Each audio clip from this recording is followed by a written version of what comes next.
This close-up image gives the impression of looking like bacterial cells and their internal structures, which travel and split in the process of life. These features are fractal in nature. The same image is preserved through different scales, with the pattern repeating eternally.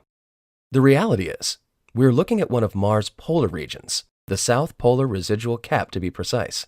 And as with many things in Martian planetary science, there is a precise reasoning behind the name.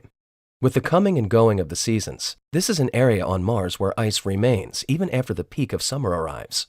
The texture is very alien, bearing more of a resemblance to the universe of the very small, rather than the universe far, far away. But if this is a polar cap, then why does it not look like the polar caps on Earth? Indeed, there is no equivalent terrain observed here on Earth. The so-called Swiss cheese terrain, referencing the numerous holes of the region, is a product of seasonal exchange between the surface and the Martian atmosphere. With a predominantly carbon dioxide content at 98%, the colder temperatures condense the gas out of the atmosphere to produce dry ice. The prevalence of water is more concentrated in the north, leaving the South Polar region more carbon dioxide rich, and it's this difference in composition that generates the unusual texture of the Swiss cheese terrain.